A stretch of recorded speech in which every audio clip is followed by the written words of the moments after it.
Amplified. Q and A, baby. It's that time of week, my favorite video of the year. I get to shoot the shit about pro wrestling with you guys for about an hour, give or take. Maybe a little less, maybe a little more. We'll see, man. I'm taking a bunch of questions this week. You guys had a lot of fucking YouTube questions, man. Pages and pages full of fucking questions, man. Obviously, you guys know the routine. I can't get to all the questions. It would be great if I could. I just can't do such. But I will get to as many as I possibly can before either my voice gets thrown out completely, or we reach around that hour mark, or I just decide, you know what, I gotta go about my day. I can't just sit here for fucking ever, guys. But don't worry, that's why we do this every single Thursday. Because I love shooting the shit about pro wrestling with you guys, man. So this isn't no review show. This isn't no news show. This is just a show where you guys ask me some pro wrestling questions, and I give you my honest opinions, thoughts, insight, and I drop a lot of facts and truth bombs, man. And I really, it's really thought-provoking for both of us, man. The questions hopefully provoke thoughts within me, and hopefully my answers provoke thoughts within you. I'm not going to spend any more time jabbing my fucking mouth. I'm just going to get to the questions, man. And we'll start over. I'll do a couple of fucking, should we start over on YouTube first? Gino. Let's start with Gino over on Twitter. BC, how can WWE make us care about Roman versus Brock? We've already seen it 3 times on a pay-per-view. So how can they make this encounter intriguing? I'm with you, Gino. How do you do it? You have to get creative. That's something WWE has a problem with the last 15 years plus. If I'm booking Monday Night Raw, if I'm a creator, and Vince tells me I want Roman and Brock at SummerSlam, you do what you have to do the next 2 weeks to get people excited. Then what I'm doing this Monday, we already know Brock's coming back. I have the face-off between Roman and Brock, and I make this the most personal that they've ever had a segment go. The most personal that their feud has ever been, because they have fought 3 times before. They have had build-up, lack thereof, but you can call it a build to those 3 matches. I would make this the most personal out of all of them. And Paul Heyman and Brock are telling Roman Reigns, who do you think you are? Do you know what I've done outside of WWE? I am a legit monster. Not no make-pretend one like Braun Strowman in the WWE bubble. I'm literally a guy who beats the shit out of humans for real, over in UFC, right? Because CM Punk calls this the fake world. So Brock Lesnar is shooting this shit to Roman Reigns. Roman Reigns is calling back to Brock Lesnar, you ain't seen anybody like me. I beat you last time, technically. My feet were the ones that hit the fucking floor. So by the rules, I beat you. And the 2 times before at those WrestleManias, I'm the one who took you to the limit. I'm the one that's going to take your championship. You're in my fucking yard, and I promise you, you're not leaving this yard until you get taught a lesson this time. This has to be the most intense. I want them coming to blows so much that they don't just fight around the ringside. They don't just fight up the rampway. They don't just fight backstage or in the locker room. That spills out into the streets. They're in Miami, Florida. You go out into the streets outside of that arena and you beat the shit out of each other. And when we fade to black this Monday, it should be fading to black with Roman Reigns and Brock Lesnar in the streets, going through cars, almost getting ran over, beating the fuck out of each other, and we fade to black. Referees, security, police. Paul Heyman's getting thrown all around the fucking street. I don't give a shit. This has to be anarchy. This has to be the utmost chaos that we've seen in years and years in WWE. Then, when Raw goes off the air Monday, then we got some goosebumps for a fucking Roman Reigns and Brock Lesnar match. Who would have thought? Part 4. But we're actually into this shit. We've never seen a brawl like this. Those 2 can do it if you give them the time of day and you give them the correct creative booking. Do they got the balls to do something like that? Can they even pull something like that off? Probably not. That's if the Amplified Man was in charge. And then the next Monday, that's when we have, a few days later, it's declared on WWE Network or fucking WWE.com or on their YouTube channel that they have both been suspended for the following Raw, right? Roman Reigns is not going to show up, Brock Lesnar, because WWE has temporarily suspended them from ringside. No 30-day suspension, nothing like that. A temporary suspension until WWE figures out what they're going to do next, because that brawl was unlike anybody ever seen before. However, what happens the following Monday, even though they're banned from ringside, Roman Reigns, or from the arena, I should say, Roman Reigns has a camera crew with him. Roman Reigns is showing up to Brock Lesnar's gym. Roman Reigns is on the hunt for Brock Lesnar in his home fucking city, and he finds Brock Lesnar at a gym. You can film this earlier that day on that Monday, so it's in Miami, but we make pretend it's in Brock Lesnar's hometown, home city, or up in fucking Canada, wherever the fuck he's living now. One day it's fucking Minnesota, the next day it's Canada. I think he's got a house in both, actually. But you could film it in Miami and make it seem like it's fucking Minnesota, Minneapolis, fucking Canada. You can make pretend it's fucking California, New York, or London. I don't give a shit. Wherever Brock Lesnar's living now, that's where you can make it look like. So you can film it earlier in the day, or you could literally have Roman Reigns go out to Brock Lesnar's hometown or home city, give Brock Lesnar a few extra bucks, and film this intense segment where Roman finds Brock Lesnar and continues the brawl they had earlier in the previous week, on the previous Monday Night Raw, where they spilled out into the Miami street. Now the following Monday, even though they're suspended from the arena, Roman Reigns still wants to find Brock Lesnar, and he finds him at his gym. Doesn't have to be his home fucking city either. He could be in a fucking visiting Vegas. Maybe he's visiting fucking Dana White, right? For a UFC meeting. Who knows? You can make some fucking cool storyline. But either way, he's at a gym. Or a fucking restaurant. Wherever the fuck you want it. Walking down the fucking street at his house. But something cool where Roman finds Brock on his territory and brings the fight to Brock. And they are brawling again, this time nowhere near a WWE event. This is going to add even more suspense, more intrigue. Now we have to see the conclusion of Brock and Roman. But that's just my ideas. Gino, you ask me, how would I make this intriguing? Because it already hasn't been the previous three, so what makes us think that with just a few weeks to go, with their fourth battle, that Brooklyn isn't going to shit on this? How do you make it intriguing? You literally do just that. You just make it intriguing. Make us want to give a fuck about it. Make us have to see this. Not just want to. We have to see how this ends now. We just saw some epic fucking brawls between these two. Epic segments for the ages. Brawls we've never seen before in WWE. These two can do it to each other.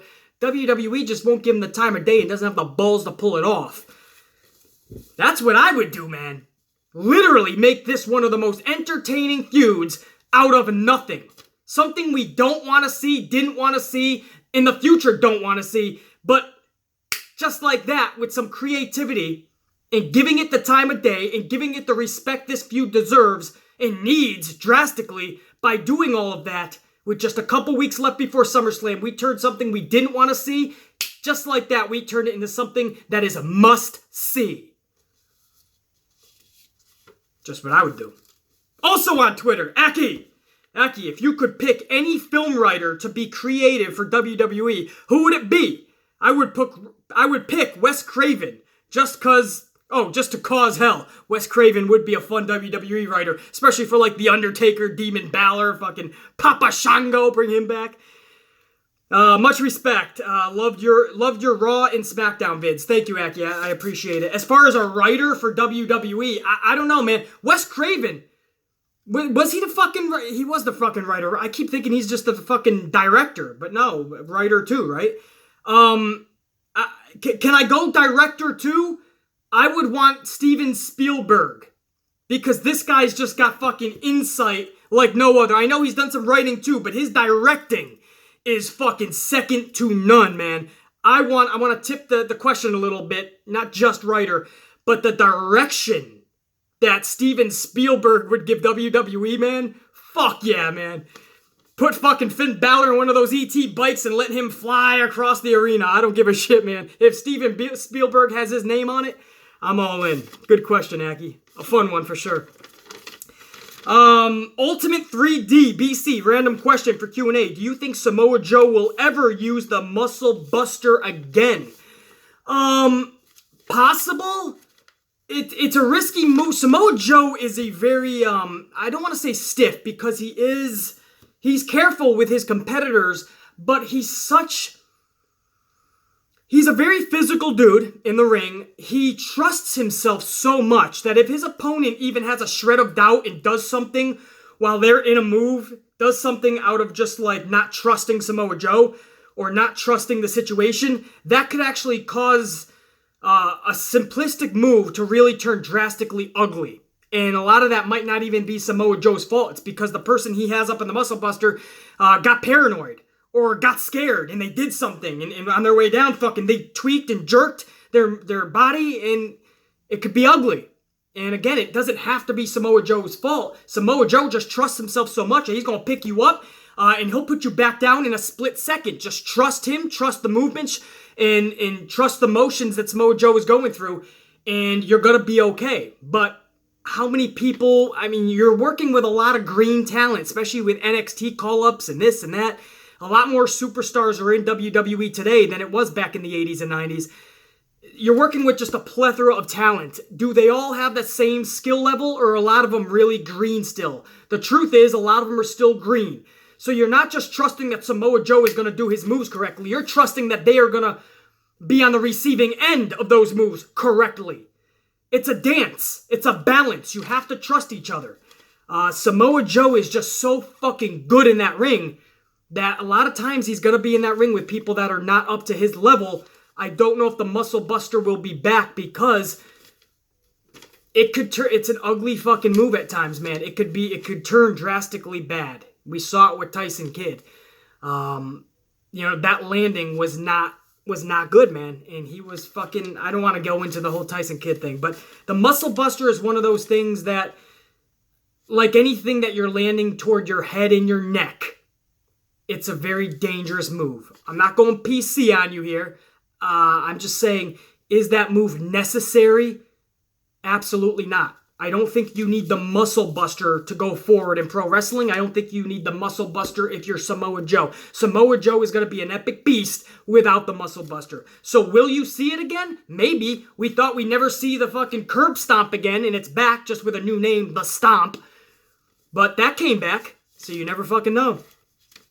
Sasha the Greatest for Q&A. For the Evolution pay-per-view, can we just get a Sasha vs. Charlotte 3-hour Iron Man match? I'm with you, Sasha the Greatest, man. Give me a 3-hour Iron match with Sasha and Charlotte, and I'm intrigued from minute 1 to the final minute goes off the air. And 10 minutes after I'm looking at a blank black screen after the event, I'll still be in awe, probably. Most likely. Chloe Renee, BC, do you think if Sasha doesn't end up getting the tag straps, should she leave and go to ROH or TNA or something? Chloe, I think she should go there anyway. Forget the tag straps. I don't even want to see Sasha Banks get tag straps with Bayley because that's a consolation prize. That's like saying we're not going to give you the Raw Championship for the women. We're not going to give you the SmackDown. But we'll create a tag team belt and we'll throw you with your friend Bayley and we'll give you those. How about that? That's a consolation prize. I don't want to see that shit. I don't want to see Sasha Banks tied down in a tag team. I don't want to see Sasha Banks tied down in a tag team with a Bayley for the next 6 months or a fucking year or who knows, beyond. Sasha Banks is too fucking good to be tied down in a tag team. So, Chloe, I believe right now she should go over to ROH. TNA, I don't even fucking watch, but I'll start watching if they get Sasha Banks. But Sasha Banks can make just the same amount of money or even more money if she leaves WWE right now or at the end of her contract. And then when she comes back to WWE 2, 3, 4 years, she's going to be much more respected, I promise you. Just like Cody Rhodes. When he left, he's a much more respected superstar now within the wrestling world than you know within WWE. And when he comes back to WWE, you know they're going to treat Cody Rhodes like a superstar. What they failed to do the first time around. Want to keep it going over on YouTube. Hey, BC, love and respect, brother. Keep up the good work. This is from George, by the way. Thank you, George. What are your thoughts of Renee Young commenting, maybe doing the commentating booth probably with Evolution pay-per-view event with Corey Graves and Byron Saxton. So George is asking, what about Renee Young with Byron and Corey Graves? He says, I hope it won't be Stephanie. I agree with you, George, on that. Although Stephanie's good for a match or two. Stephanie's okay on that commentary booth. I don't mind it. The whole event, absolutely not. But Renee Young with like a Byron or a Corey Graves, absolutely, man. Renee Young should be on that. Nobody knows these ladies like Renee Young, personally and professionally. And it's an all-women's pay-per-view. You put the all-women's broadcaster up at that booth. Who better than Renee Young? It definitely wouldn't be Dasha Fuentes or Charlie Caruso. Renee Young, absolutely. I'm down with that, George. Let's keep this rocking, man. Abhishek, BC, one question for Q&A. If you would compare Dana White to Vince McMahon, how would you compare them? Who do you think is a better promoter presently? Past, present, and future, the better promoter will always be Vince McMahon. Vince McMahon can turn a shit card like Extreme Rules and still sell you on the idea that you gotta go and watch it. Vince McMahon from the early days until the day, unfortunately, when he's no longer with us, and I know you guys are like, unfortunately, what? We need him out of here. No, man, you never wish that on anybody, especially Vince McMahon. He gave us WWE. You gotta show the man respect. But he'll always be a promoter at heart to the highest degree. That's what he does best. Those WrestleMania early days, they were nothing without Vince McMahon's promotion. The Royal Rumble, man, I still remember from the time I was a kid. I'm in my 30s now, and I still remember those Royal Rumbles at the beginning of them. Welcome, everyone, to the Royal Rumble. And it would be Vince McMahon. He owns the company. He didn't have to do those intros, but he had that passion in him. He could get you amped up. So at the beginning of those intros to WrestleMania 6, Royal Rumble 1991, all those pay-per-view events, it started with Vince McMahon. He would do the intros, and he would get you amped up and excited, man, for the event. That's just a small part of his promotion. His promotion goes from Alphabet A all the way to Alphabet Z, man, and he covers every base in between. Dana White is good. He's gotten even better since day one when he started promoting for UFC, but Dana White will never be able to light the candle to Vince McMahon. Vince McMahon is just leaps and bounds ahead of him. Now again, Vince McMahon had such a earlier start than Dana White, but he's just better at heart. Dana White's good, and he's gotten better, but nobody is a better promoter than Vince McMahon when it comes to the entertainment industry. Jasmine C. Hey, BC, what 3 women's matches would you definitely have at Evolution, and who do you think should return? I, of course, wish I could go to AJ Lee's house, slap her in the face, and tell her, show the fuck up. Are you kidding me? Just show up. And then go home the next night. I don't care. You started this. Say something. I don't care if you just go up there and say you're proud, but something. So Jasmine C really wants to see AJ Lee. I do too, man. I've said from day one, man. It's odd to have the first ever Royal Rumble women's match, and all of that type of stuff. The Money in the Bank ladder match, and now an all women's pay-per-view event, and all of this is without AJ Lee, who I feel honestly started the revolution. We all have our different opinion. For me, it's AJ Lee.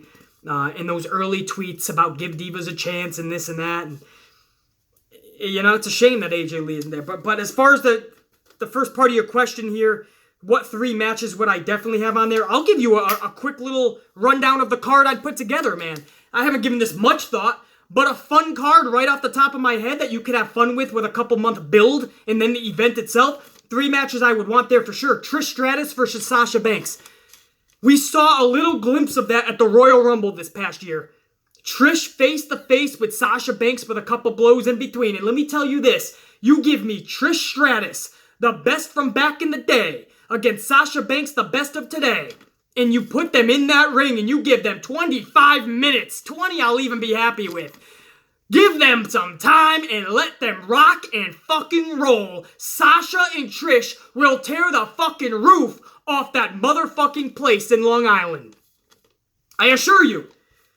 Lita versus Becky Lynch. Picture it. Close your eyes. Now picture Lita face to face with Becky Lynch, and we need a winner of this match. Put them in there, Vince, and take my fucking money. Charlotte Flair versus Ronda Rousey. Fuck WrestleMania. What makes you think they're gonna fucking create something epic that far from now? Right? Let's do it at the all-women's pay-per-view, man. You need a big, gigantic card. You need something that's gonna captivate and grab people. Grab their interest from the moment they hear the card. Charlotte versus Ronda. Put a strap on the line. Put 2 straps on the line. I don't give a fuck. Ronda and Charlotte. Let me fucking mold out the rest of the card for you. How about you put on the NXT Championship? Shayna Baszler versus Bianca Belair. How about you put on the Tag Team Championships? All 3 fucking brands, Raw, SmackDown, NXT, are all involved in this tournament the 2 months beforehand. And at this event, you have Naomi and Ember Moon taking on Kairi Sane and Asuka. Picture that shit! For the all-inclusive Tag Team Championships, the new Tag Team Championships for the women. And I would have Ember Moon and Naomi. Ember Moon and Naomi take those straps from Kairi Sane and Asuka in that match. Not take it from them. They're fucking vacant at that point. But that's a kick-ass tag match right there for the newly crowned women's tag team straps. Alondra Blaze and Torrie Wilson versus the Ikonics. Think about it. Alondra Blaze and Torrie Wilson returning to have an exhibition match with the Ikonics. AJ Lee, bring her back and have her take on Alexa Bliss. Right? Because you don't want AJ Lee coming back and having her go full throttle from the beginning. Does she still have it? You know what I mean? We don't want to wear her out and fucking expose her. I mean, she's coming back after all these years. It's her first match. Let's relax a little bit. We know Alexa Bliss's pace isn't that fast paced. We know Alexa Bliss isn't full throttle, high octane. Nothing wrong with that. She's got a different style. So let's put AJ Lee in there with Alexa and think about it. That's a pretty badass little matchup. Karma. Bring back Karma. Set something up at least 4 to 5 weeks beforehand and you put Karma versus Nia Jax. Book that shit. I would have an Iron Women Gauntlet match. Think about this. An Iron Women Gauntlet match. 10 women. First time ever that a gauntlet match had 10 participants for the women. And you promote a return of Emma. Emma comes back. The Bella Twins. Both Brie and Nikki are both in this. Mickie James is in this motherfucker. Obviously you throw in Carmella and Dana Brooke and Alicia Fox. I would have James Ellsworth absolutely come in as a surprise entrant in this and immediately get beat in like fucking 10 seconds by whoever's in that ring. James Ellsworth somehow squeezes his way, fucking fiddles and weasels his way into this match and he gets beat in 10 seconds. So the last time we see James Ellsworth is actually October 28th. But you can have so much fun. And then that leaves a couple extra spots too for some surprises. Throw in another NXT talent. Maybe a surprise return from a former talent back in the day. Right? Jackie, Molly Holly, Ivory, somebody. And you have a fucking awesome Iron Woman Gauntlet match.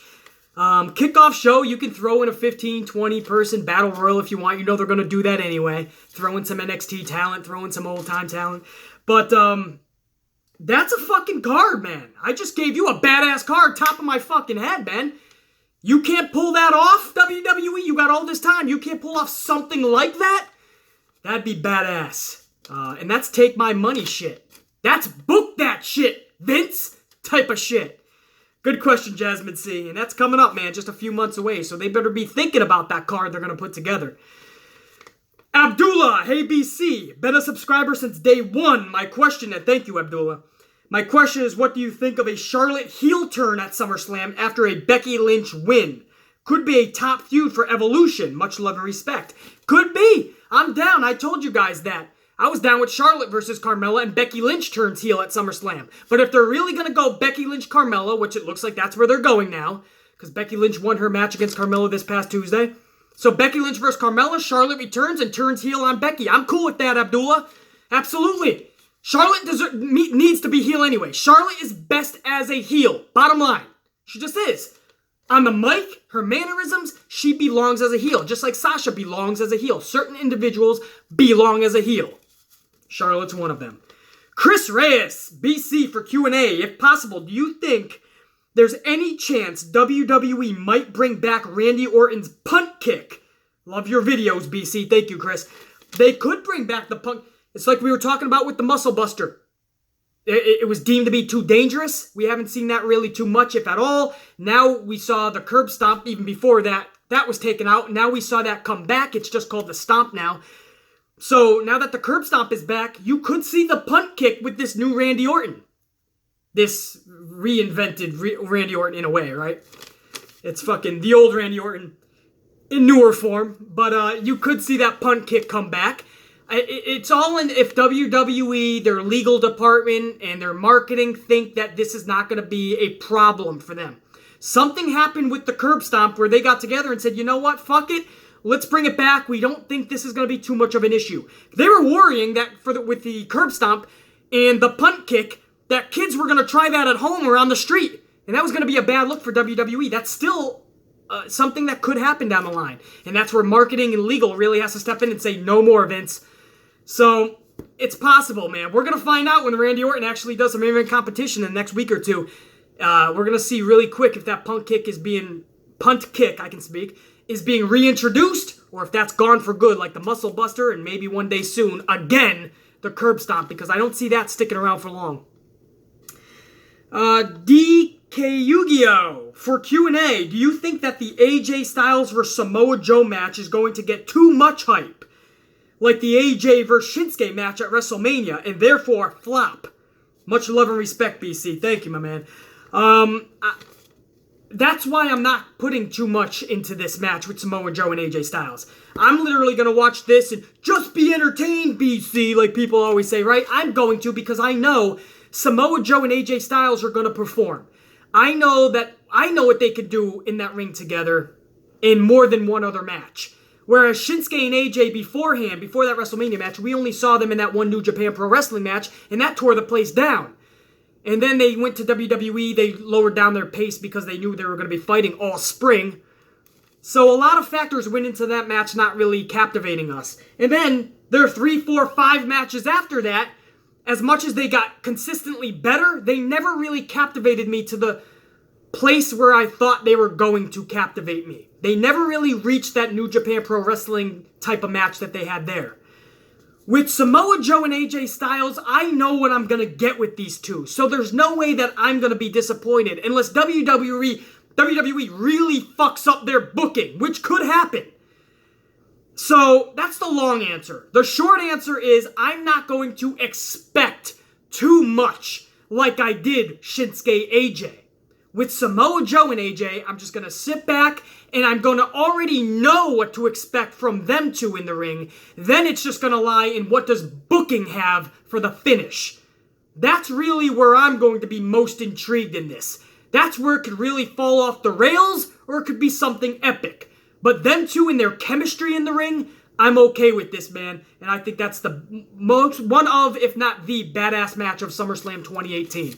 I'm hoping I'm wrong. I'm hoping they put some more matches in there that really intrigue us more than Samoa Joe, AJ Styles. But for right now, looking at that card, that's the one match where I'm like, that's what I'm looking forward to the most. So yeah, I don't know about too much hype, man. Samoa Joe and AJ Styles will deliver.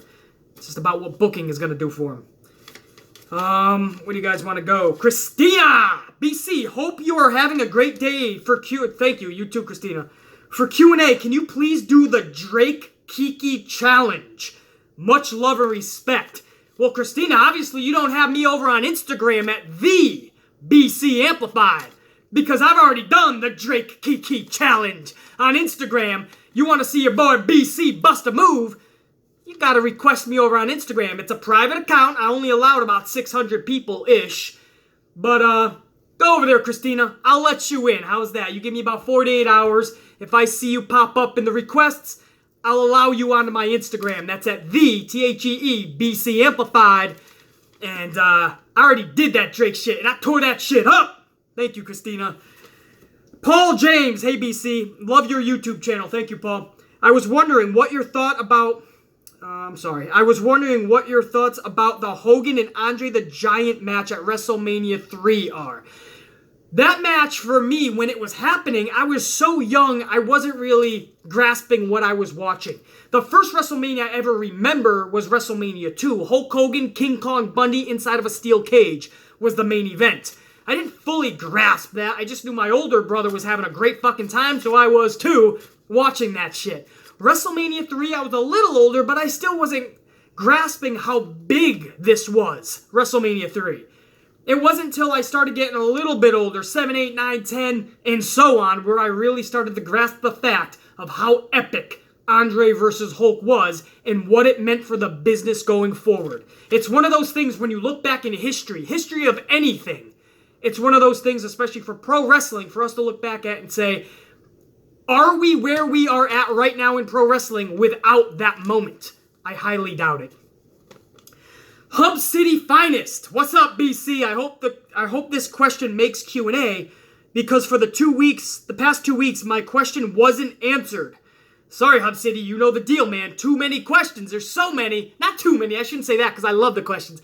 But there's so many. There might be more than 2 weeks I ain't going to be able to get to your question, Hub City. So be prepared. The Amplified Man goes 9 in order. The Amplified Man's all over the place when he chooses these questions. He chooses at random. So at least I'm getting to it right now. Anyways, do you think if ECW and WCW was still around, do you think WWE would be more on their game on a week-to-week basis? Nothing but love from Compton, California. Thank you, Hub City Finest. Right back at you. Absolutely.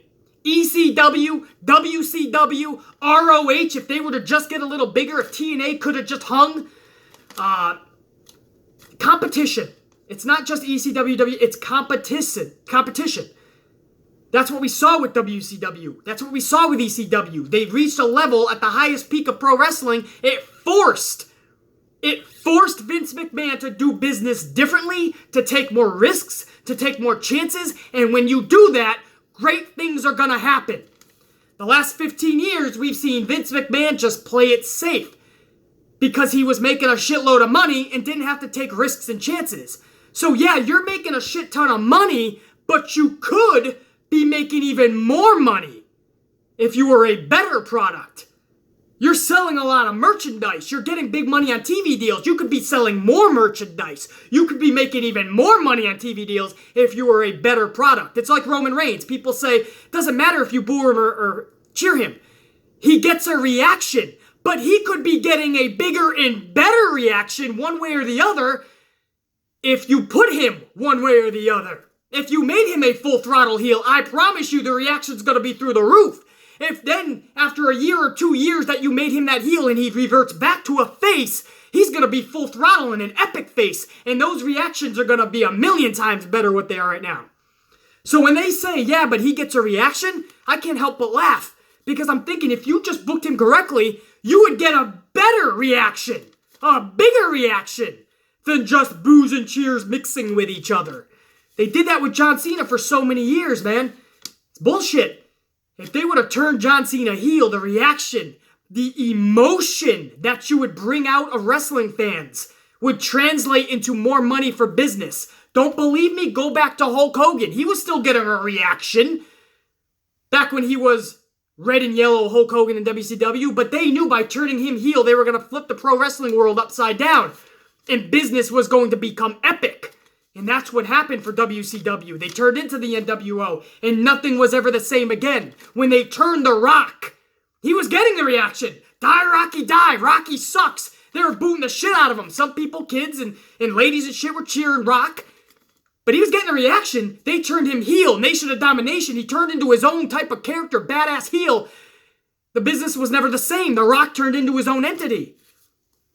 I'm giving you guys all these examples. If you just turn Roman heel, you're going to see a much bigger reaction on a scale you never thought possible.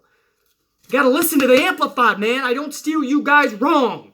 They won't do that with Roman. They just want to get a reaction. WWE wants to play it safe as a business and just get a lot of money. You could be making more. You could be an even better product. You could be a better business.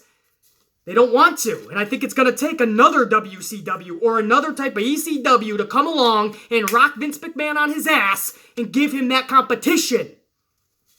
Good question, Hub City. Derek Davis. ABC, when do you think we'll see Seth Rollins versus AJ Styles? Down the road. Right now, obviously, it's different brands. The next shakeup after next year's WrestleMania, it doesn't look like they're doing one after SummerSlam. After next year's WrestleMania, maybe you see Seth Rollins and AJ Styles end up on the same brand, and then the fun games begin. But first, I want to see Daniel Bryan and AJ. And then we could start talking Seth and Daniel. Seth and AJ. Kier Johnson. What's up, Kier? Hey, BC, after Triple H, who would you like to see face off with The Undertaker? Because Triple H is taking on The Undertaker later this fall. Demon Balor. I always said Demon Balor versus The Undertaker. Even though there's a size difference. If Finn Balor is the Demon, I always told you guys he's a heavyweight. I don't care about his size. I don't care about his weight. Demon Balor is a superstar.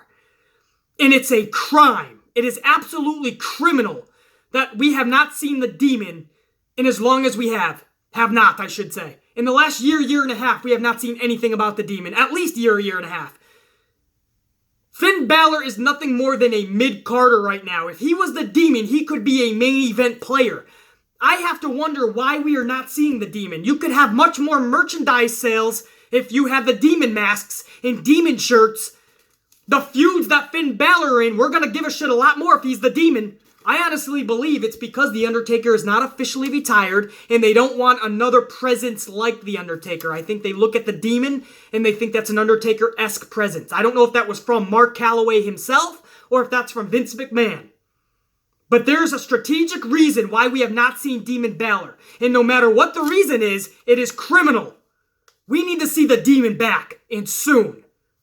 Not just to help Finn Balor get out of mid-card status, but to help the business. The Demon was a superstar at a time where we have so many wrestlers, not just in the business, so many wrestlers in WWE. It's overcrowded. But we lack real superstars. We need to bring back the Demon, and I would love to see Demon Balor take on The Undertaker. Good question, Kier. Julian, BC, Q&A. Do you think because of the overload amount of talent, funny, we were just talking about that.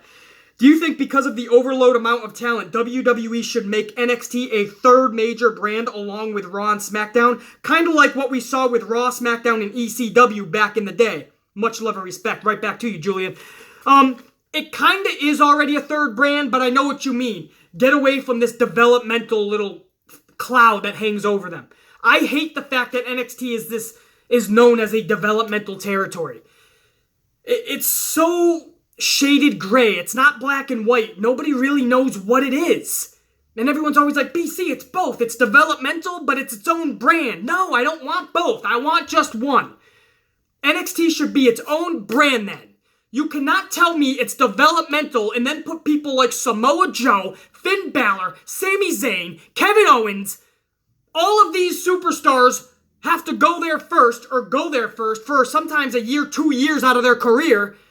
And you're calling that developmental. Samoa Joe didn't need developmental. Finn Balor. But BC, they have to learn the WWE way, where the cameras are. They have to learn their entrances. Bullshit!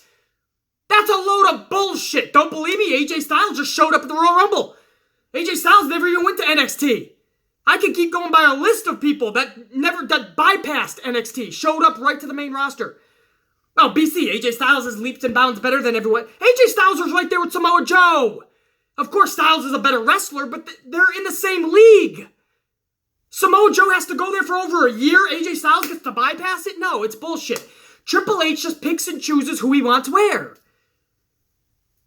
So technically it is a third brand. But then you have this developmental cloud hanging over their head. You got to distinguish between the two, man. I don't like that at all. And that's what turns me off about NXT. That's why I can't take it fully seriously. Because it is just a bunch of kids trying to learn their craft. And they're mingled in there amongst veterans that shouldn't even be there. I have no fucking idea, man. NXT is just cloudy.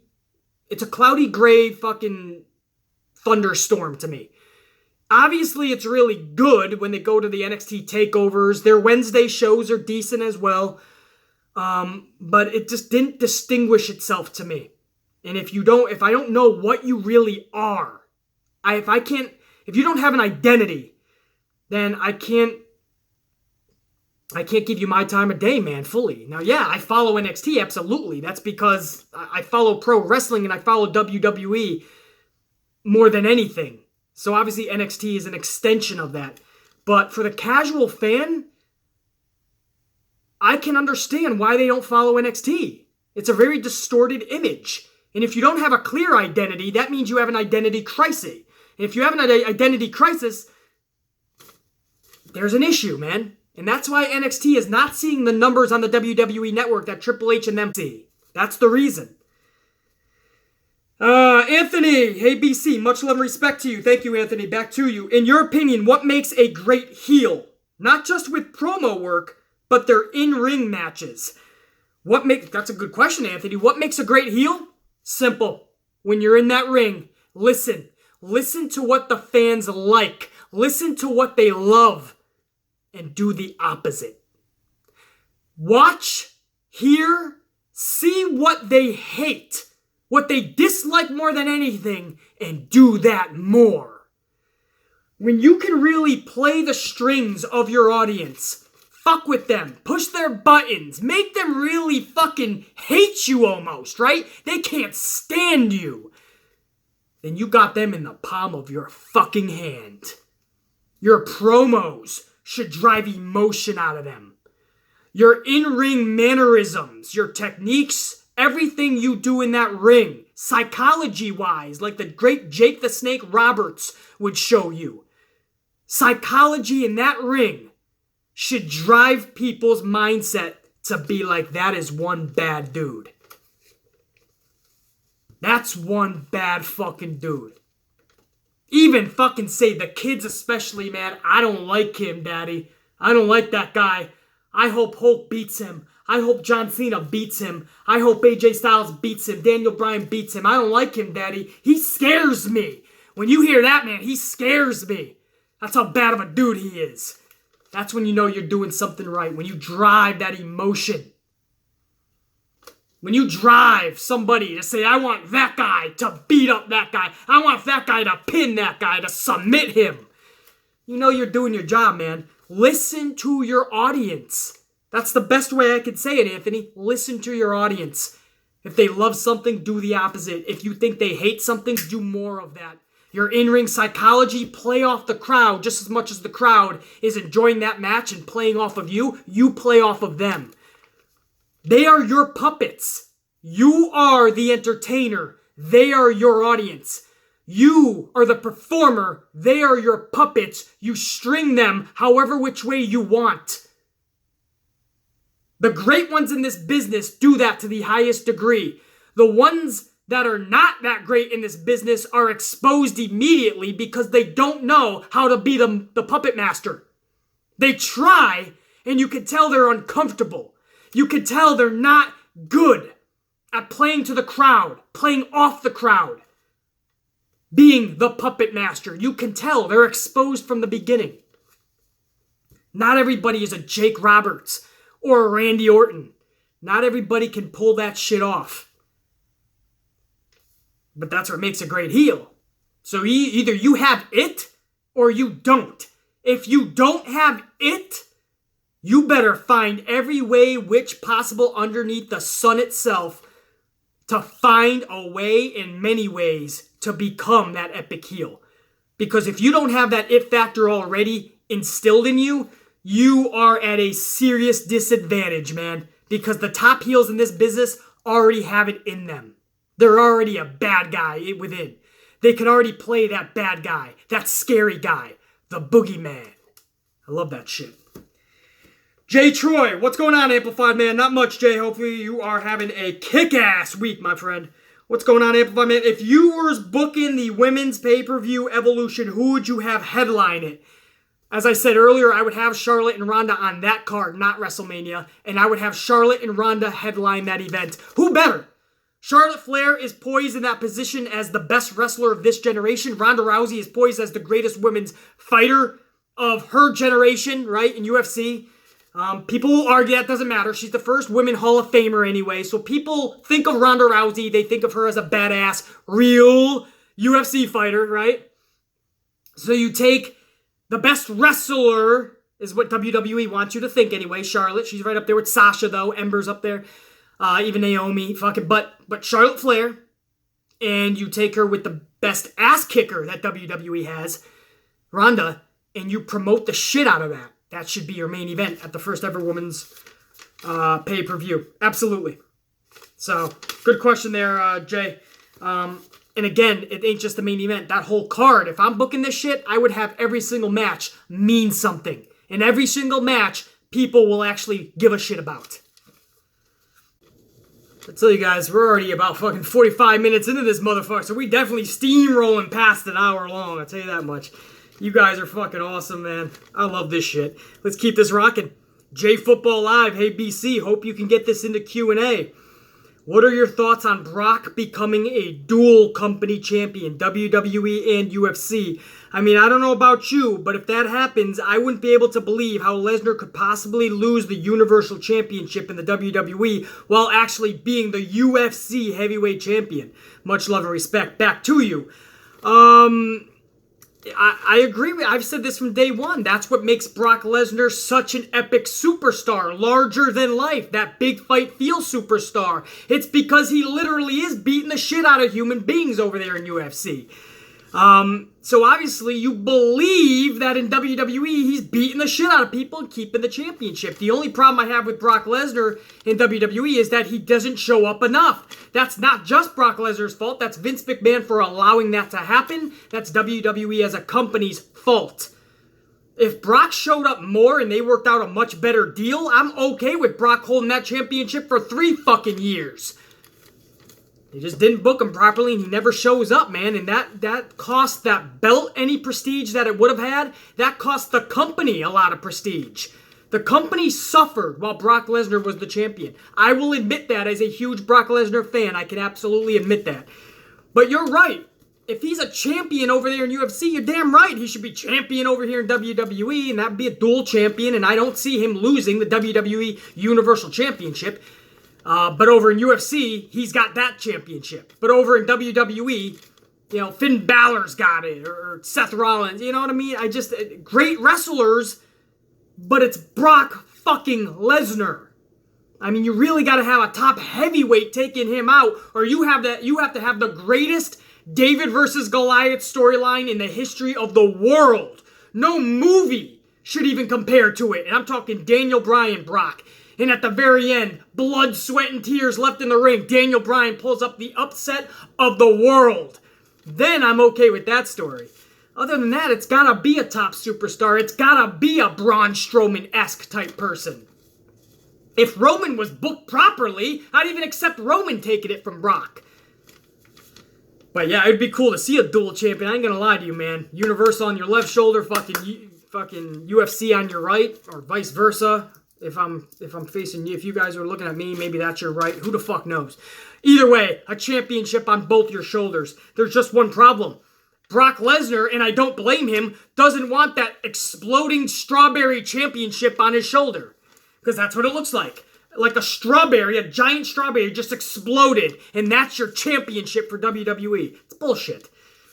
I don't even know if I answered that J Football Live, but it would be cool to see him as a dual champion. But you're right. Realistically booking him, if he's a UFC champion, he best be running through the locker room in WWE. Takei. I always think Takai. Where the fuck you at? Takei, Takal. That's what it is. What was that, man? Was that Trick Daddy? Where the fuck you at? Takal. I used to love that shit, man. Anyway, kind of went off track there. That's when you know you're getting close to an hour. I'm starting to fucking lose it. Takai or Takei? Hey BC, for Q&A, how would you book Roman Reigns after SummerSlam? I'd give him a vacation. Just go away, repackage the motherfucker, bring him back as a heel! As I've been saying for over a year and a half now, as a fucking heel. That's how I book him.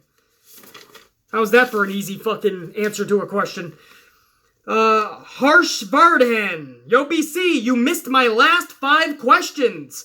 Hope this makes amplified Q&A. I apologize, my man. Like I said, I can't get to them all, man, and I pick them at random. So, you know, from my standpoint, I don't know who I'm missing every week. Some people, I'm getting their question every single week. They submit a question, and I'm answering it every week.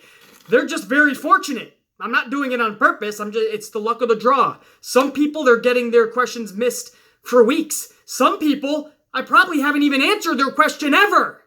I feel bad for them. But it's not done on purpose.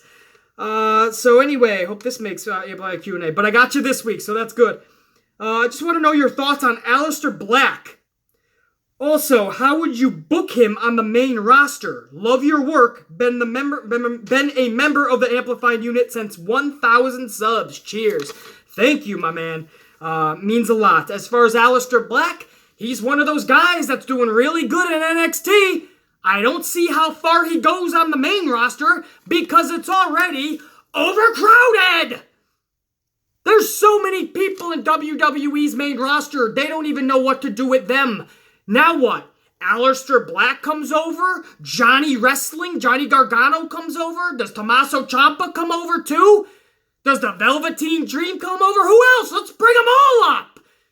My point is this, they're great wrestlers. They're fucking amazing, some of them. But where do you put them and what do you do with them? Because if you bring up all of them, then a lot of the talent that's up at the main spots right now gotta step aside. Finn Balor's gotta step aside. Seth Rollins, Drew McIntyre, Samoa Joe, maybe even Styles has to push aside because you're talking about a crop of new individuals that are top talent, right? In NXT. That's why a lot of them get there and they get lost in the shuffle. And if they're really good, they get to be mid-carders. And if they're very, very super fucking good, they catch lightning in a bottle in a good way. They're able to go to the top spots and the main event spots.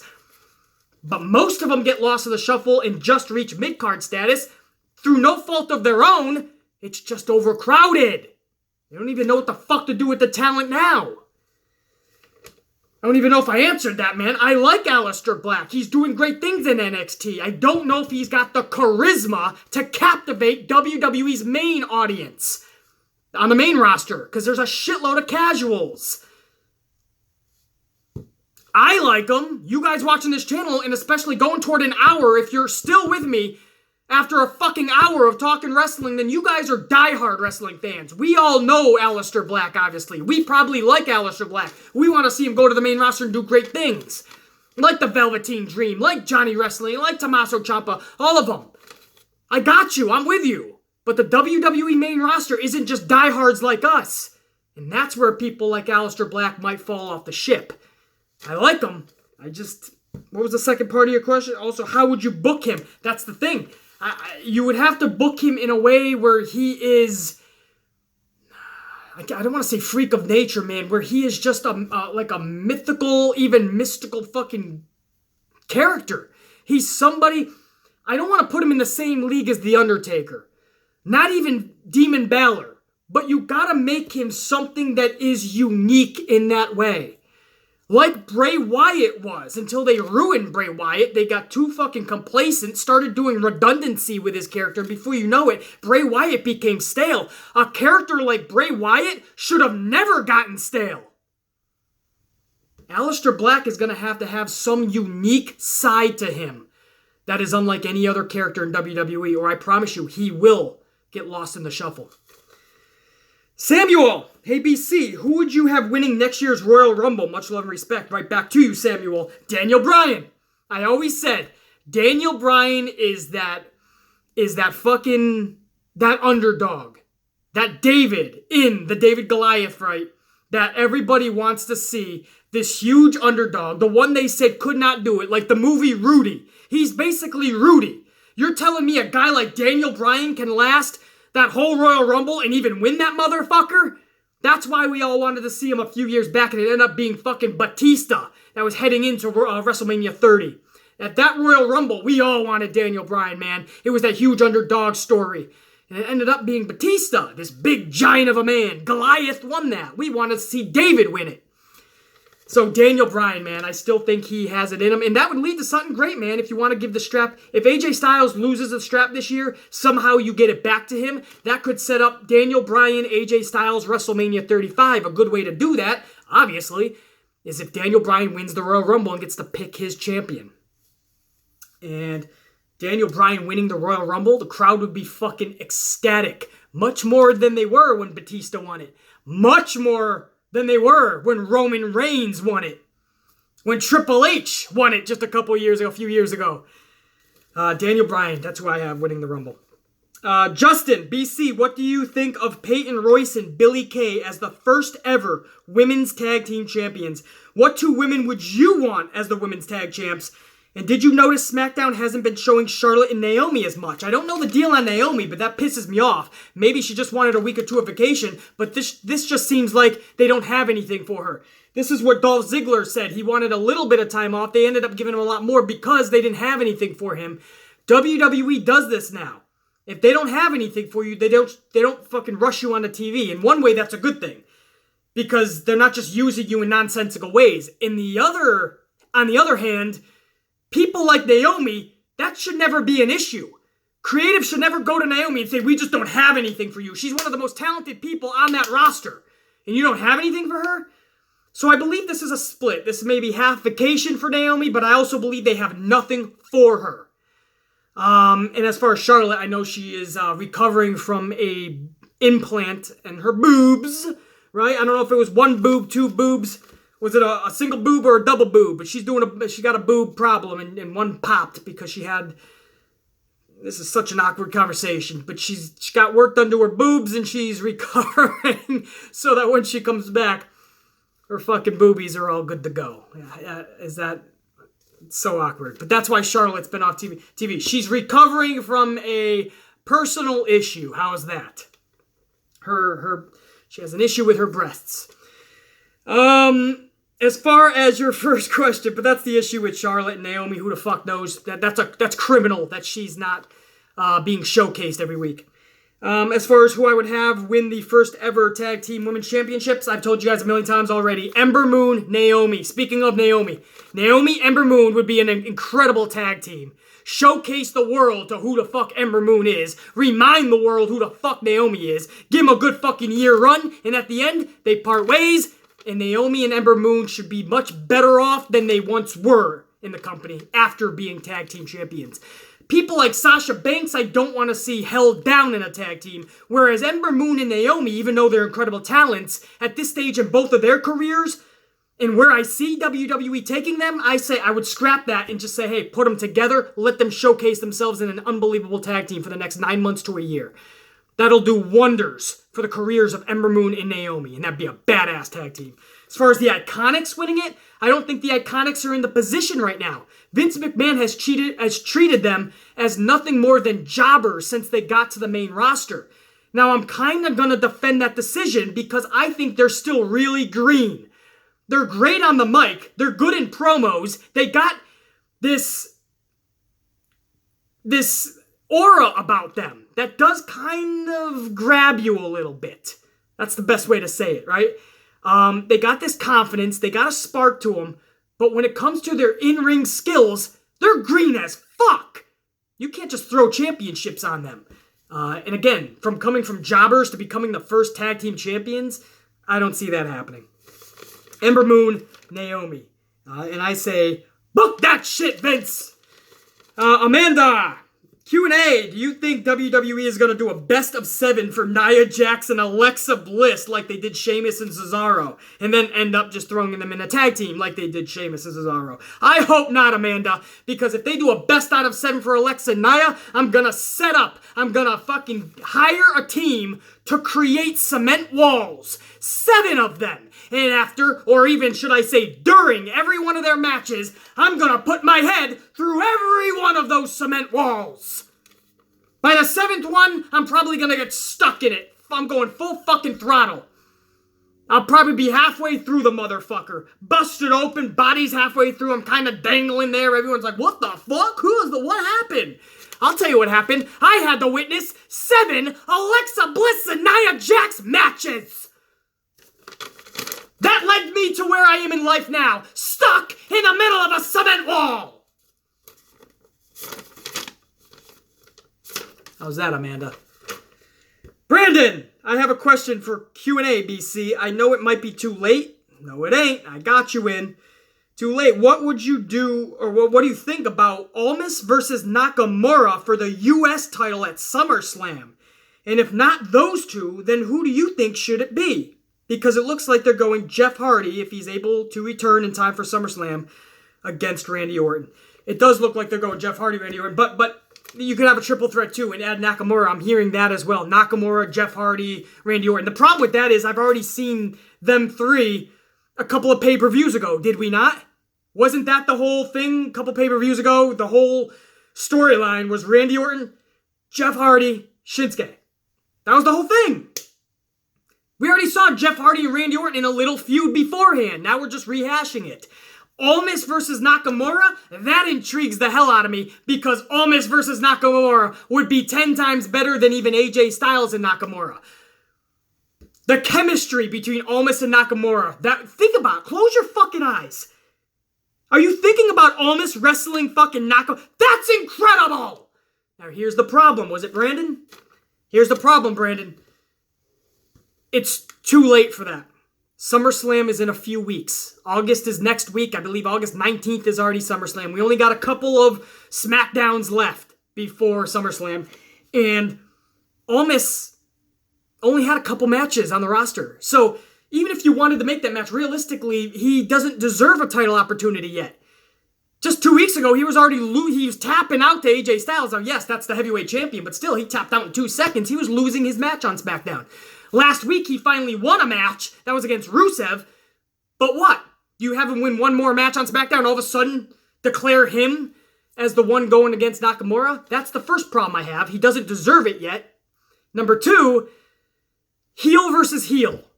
That's sketchy, man. I don't like that. It already looks like we're going to see Sheamus and Cesaro heels taking on the Bludgeon Brothers heels. That really brings the crowd down. I don't know if I want to see Almas versus Nakamura at this time, at this juncture in their career. Down the line, I can't wait to see Almas and Nakamura mix it up.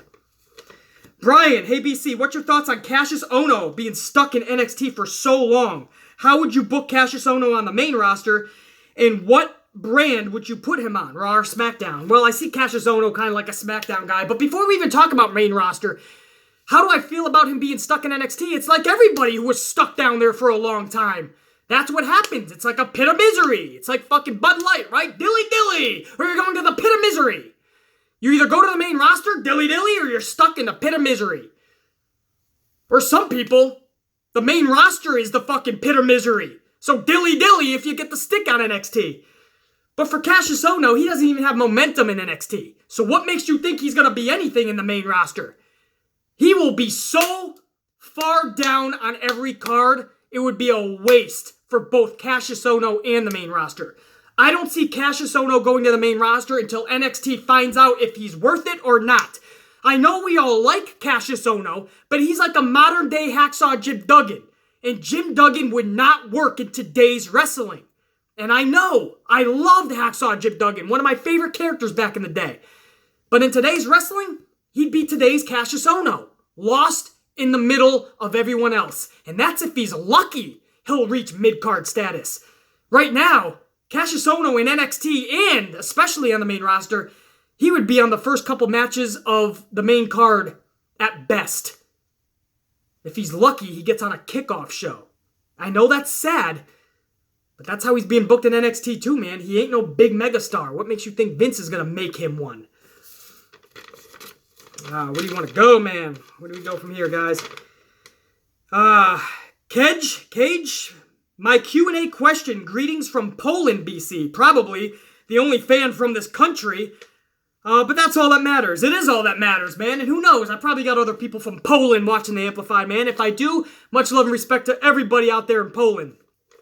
But thank you for definitely showing the love, Cage.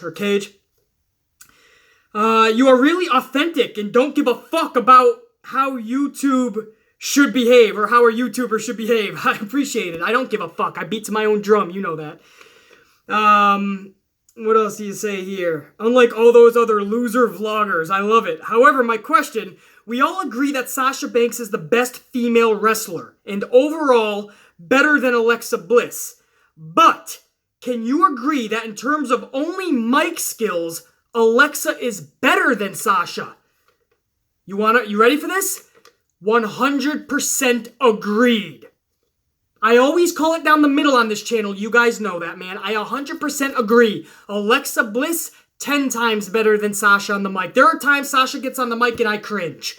She's not comfortable on it, and that's Sasha Banks' insecurity. The real life Sasha Banks, Mercedes, she has this insecurity that just oozes off of her. And that shows through when she's on that mic, or when she has to deliver a monologue or a promo or in an interview.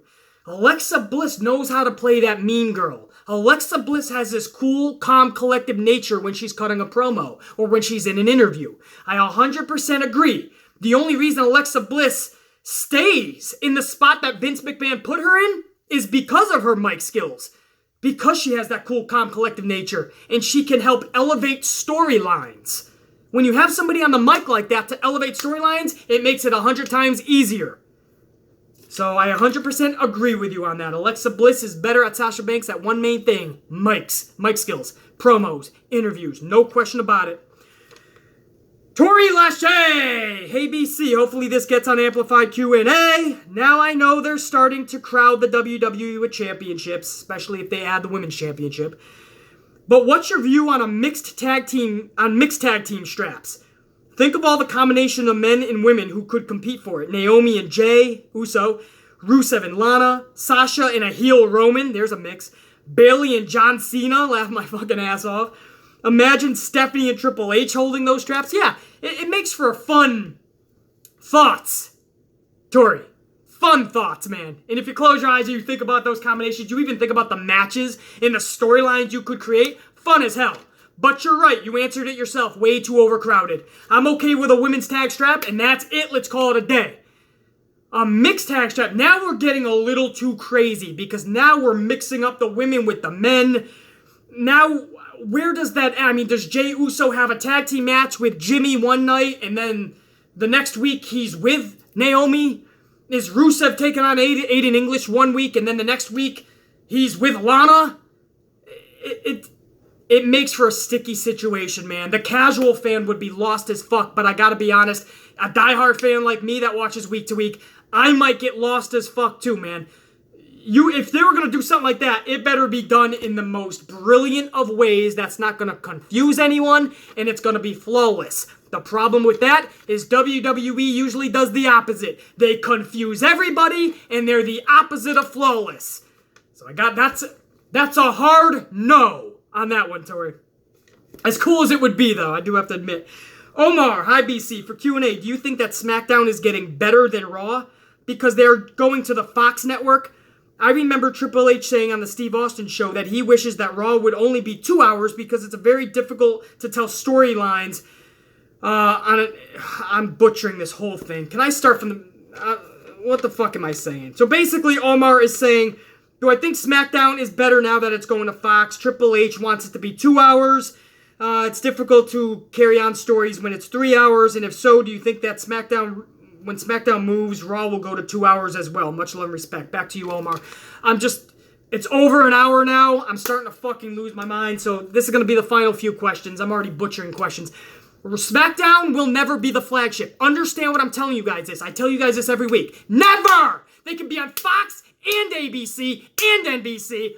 Raw will always be the flagship because Raw is Vince's baby. It was the firstborn, and for casual fans especially, it's got the most name recognition. Everybody knows Monday Night Raw. Everybody knows where to tune in, when to tune in. That is their flagship. Doesn't matter if the ratings are double for SmackDown. That just means Vince and USA Network will start taking those storylines or taking those superstars and putting them on Raw, so Raw will even it out and even overtake SmackDown. I promise you, Raw will always be the flagship. As far as everybody wanting it to be 2 hours, of course they do. It makes it easier for them. But USA Network, Vince McMahon, they know where the money is. USA Network, Vince McMahon, they know that you can get much more advertisers, 3 hours. Doesn't matter if the ratings fucking get nullified or become equalized or even start to drag in the second and even third hour. Doesn't matter about those ratings. When you can get those advertisers that pay that fucking money, you're going to get the big TV deal in the end anyway. We saw that this past year. Ratings have been sucking for years. they still got the giant TV deal. Advertisers. It's clutch. USA loves that third hour. It ain't going anywhere anytime soon. Who knows? Fox might want a third hour of SmackDown down the line. Boring Reigns. I love that name. Boring Reigns. I got a question for Q&A, BC. Much love and respect to you. Back to you, Boring Reigns. I read an article that Vince is very high on Cien Almas, Andrade Cien Almas. Any truth to that? And how would you book him? We kind of already went over Andrade Cien Almas. He's an amazing talent. You start booking him from the bottom like they did with Rusev this past week. Have him get some momentum, pick up the wins, some key matches on pay-per-views. Nothing toward the end of the card yet. Have him be in some main matches, though. Really get the casuals to really grab onto this guy. Book him correctly. That's the main thing. That's the problem that WWE usually has. And then, in about 9 months to a year, you could start putting this motherfucker in main events. As far as Vince being high on him, I think Vince needs that type of talent right now to really take things to the next level with guys like AJ Styles and Nakamura. I feel that after AJ Styles and Nakamura took on each other, it's like, where do they go from there? AJ Styles is leaps and bounds better than so many others. Same with Shinsuke. So you can put Shinsuke with Hardy now for this pay-per-view. You could put AJ with Samoa Joe, but then what? You're going to run out of epic competition for them. Cien Almas is great competition for all these guys. So I don't know about Vince being high on him, but he should be, because Andrade Cien Almas is worth every amount of hype that he is getting. Brendan, hey BC, I have a question for you. If women main evented WrestleMania next year, what match would you want to main event it? I would want Becky versus Charlotte versus Sasha versus Bayley for the Raw Women's strap. Much love.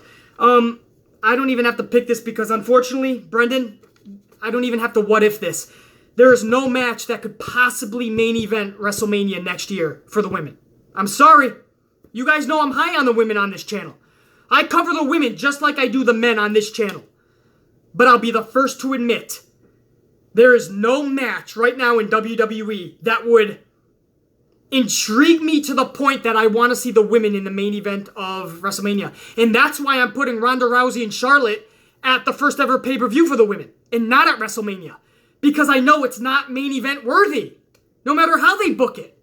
I don't want to see Charlotte and Ronda ending the show at WrestleMania. And you're not telling me right now that there's a match bigger than Charlotte and Ronda. And you're not going to manufacture a match that's bigger than Charlotte and Ronda between now and April. You're not gonna. So I'm sorry to burst everyone's bubble. The women will not be main eventing WrestleMania 35 because there's no match to do such. One more, guys, and I gotta fucking end this. We're going to an hour and a fucking half now. Berlizzi Scared Face. Hey, BC, been a fan since day one. Much love and respect for Amplified. Thank you. For Amplified Q&A, who do you think is or was the most overrated superstar for the men and women in the most underrated superstar for the men and women? Hope this gets to you. Well, it did. And I'll pick one male and one female that I think was overrated, and one female and one male that I think was underrated, which hopefully answers your question. I'm not going to do one each for past and present, just in all. Underrated, I would say Mr. Perfect and Mickie James. Mr. Perfect for someone in the past who never got the heavyweight championship, and I don't fucking know why. Mr. Perfect could have been and should have been like a Bret Hart. Not a larger-than-life, epic in stature type of main eventer, but Bret Hart was still in all those main events. Why wasn't Mr. Perfect when you think about those pay-per-view? He was always kind of stuck there in the mid-card, hanging around the Intercontinental title picture. So I think Mr. Perfect, as much as he was a mainstay back in those 80s and 90s, I feel that he deserved and should have been in more epic matches, in fighting for the heavyweight championship much more. And for somebody a little bit newer, a little bit younger than the Mr. Perfects, Mickie James. Mickie James is somebody who came back to WWE and showed that even at her age now, which again isn't old, but it's older for some of the women here, she proved when she came back she's better than half the roster right now. More than half the female roster. Mickie James is still better. And she's just kind of hanging around mid-card, sometimes left off of shows. You could tell they just want her around to just enhance the younger talent. But she's not done yet. Nowhere near done. So I would give Mickie James another huge run. As far as... Those are the two underrated for me. As far as overrated, Alexa Bliss, Ken Kennedy. Remember fucking Mr. Anderson? Mr. Kennedy? I always thought he was overrated. I mean, they anointed him like he was going to be this big superstar. I barely looked at Ken Kennedy like a mid-carder. All he had in WWE was Mr. Kennedy! Kennedy! You know what I mean? Or was he Anderson back then? No, Kennedy, and then he turned into Anderson, right? Whatever the fuck. This guy was a mid-carder at best. And again, I can't stress that enough. At best. They were looking at this guy like he was the next fucking Hulk Hogan at one point. No. Alexa Bliss, you guys know, I like her. I think she deserves some accolades. She's great on the mic. She's a little spitfire at times.